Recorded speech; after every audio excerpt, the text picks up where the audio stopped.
How's it going, everyone? While I do think everybody would be good to keep their expectations in check with State of Play, State of Play is going to be returning tomorrow, and we've got Summer Game Fest and the Xbox Game Showcase, you guys. This is going to be one of the biggest weeks in gaming that I can remember, in recent memory at least. Let's just put the qualifier there, in recent memory.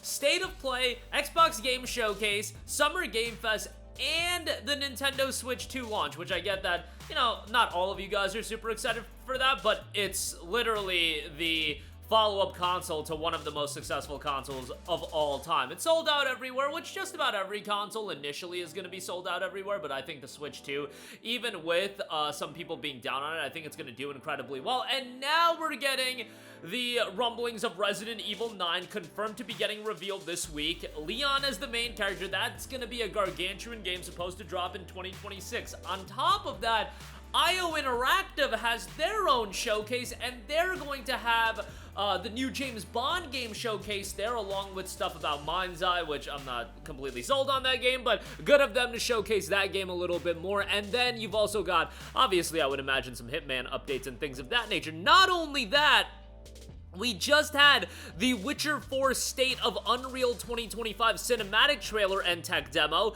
Yes, it was a brief trailer and a brief tech demo, but we've got some new details on that. So this week has already been a juggernaut. And even if we go with what I think State of Play is the absolute least that it can be, and the least that it can be is gameplay of a first-party game, one first-party game. I'm just saying Soros, that's the one that I would like to see more of. There are no other reveals. We get one remaster announcement. Still, if you combine that with everything else going on, Xbox having their own showcase, and then Summer Game Fest, even if all of these events are lesser tier events and they're low quality, in combination with one another, it's still going to be a massive series of reveals and announcements, you would think, as long as, you know, a couple things come to fruition, which I would imagine a couple things have to come to fruition as far as what's gonna be showcased. And we already saw Witcher 4 get its trailer and tech demo, so this first week of June has kind of become that E3 replacement. Look, I loved E3 back in the day. E3 as a yearly event, I just don't know if that would work in the sense of PlayStation having their own event. Like, what would PlayStation as an E3 even have this year?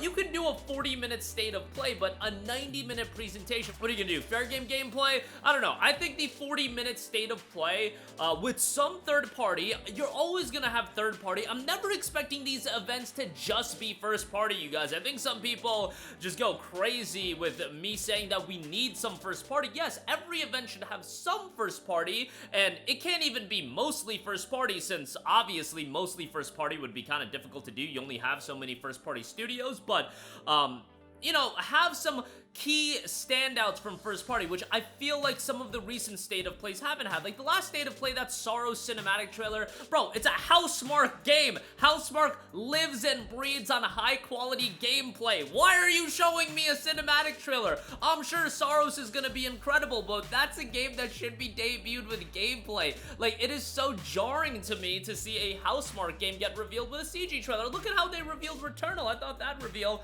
was pretty well done, but if they do a full gameplay demo of Soros, and if that's not happening at this event, we know that that's going to happen sometime by the end of the year. If they want to do a Yote gameplay trailer, look, these games we already know are pretty far along. If you want to focus on those games, give us a little bit more insight, and then maybe an Infamous Second Son remaster. I'm just reading the tea leaves on the basis that Infamous Second Son was pulled from Plus Extra. And then, at this point, Resident Evil 9 is looking pretty damn sure that it's gonna get revealed this week. And then, Microsoft doing what they're gonna do.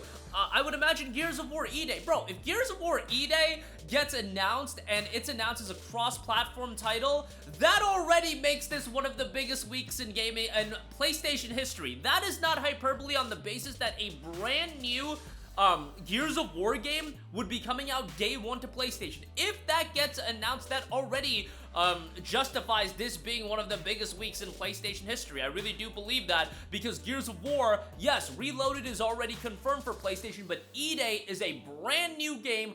If that is announced for PS5 and that's coming day one and we get more insight on that game, that would be a massive, massive deal as far as that franchise coming over to PlayStation. I think it will happen, but just to give you guys the gravitas of what this week could be, and it will be interesting to see how Microsoft does their rollout. Are they going to prioritize with the end of their trailers, like showcasing the Xbox logo, and then I would imagine they would prioritize showcasing the Xbox logo, and then after it all, they'll put out like a blog post or something, and then it'll announce like all of the platforms. That's how I think they would handle it, but you know, I'm really confused sometimes on what Microsoft's complete multi-platform strategy is, and how much invested they are into the console space. Like, who's gonna go out and buy an Xbox at this point with the upped price, I guess, if you value Game Pass that much? But you know, the upped prices and PlayStation cutting prices during days of play, I just feel like the PS5 is the far better console option. But,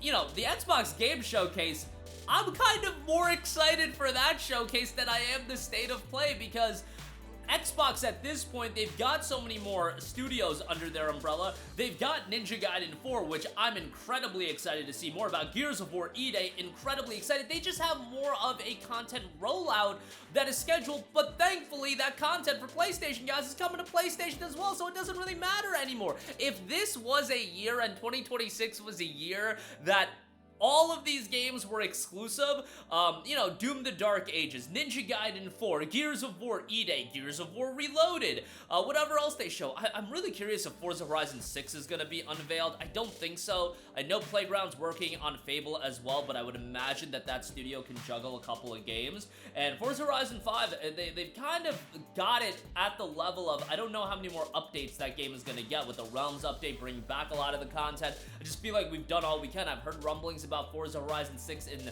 Japan, which, oh my god, sign me up. If Forza Horizon 6 got announced and it was set in Japan, that would immediately become one of, if not literally my most anticipated upcoming game. I don't think you guys quite comprehend how much I love Forza Horizon. But yeah, even worst case scenario, you guys, there's gonna be stuff you can sink your teeth into. I really feel that. Unless, like, State of Play is just like a bunch of Cooking Mama remasters, and I get that Summer Game Fest is gonna have a lot of indie games. Let me just say that right now. Summer Game Fest, expect a ton of indie games. They use that as a platform to showcase a lot of these smaller games. Yes, you will have the bigger games, and there's a lot of publishing partners on board, but there's gonna be smaller game showcase. You can't expect every game to be a juggernaut heavy hitter, but you know, there's also rumblings of a new Tales of game getting revealed as well. Like, there's so much potential. Even if a couple of these come to fruition, on top of just the gravitas of the potential of Gears of War E-Day getting revealed for PlayStation this at Xbox Game Showcase,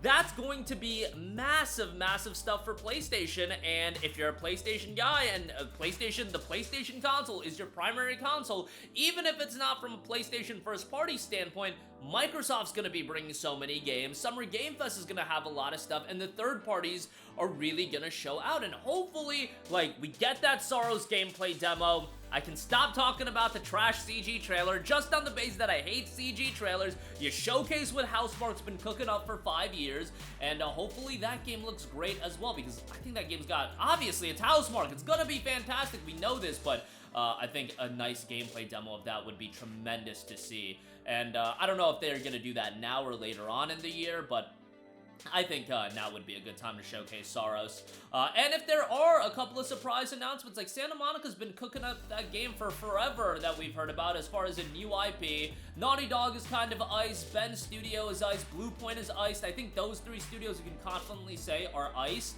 But as far as Media Molecule, they could be revealing a game as well. There's a couple of studios that go under the radar that they could be unveiling stuff. And even again, if we get no reveals out of them, the other publishers are gonna be bringing forth some stuff, and it's gonna be exciting times ahead. So, not a lot of rambling, but want to know what are your guys' most hoped for announcements. Resident Evil 9 I think is going to be gargantuan. Leon is the main character, sign me up for that. I would love to see a new Tales of game. I think that would be big. Gears of War E-Day I think would be a massive announcement as well. And if that comes to PlayStation and they announce that for PlayStation this week, that would already, like, case closed, one of the biggest weeks in PlayStation gaming history. Like, and I don't think that's hyperbole whatsoever. You gotta think about how big of a deal that is for a mainline franchise that's been so synonymous and emblematic of Xbox to come to PlayStation day one.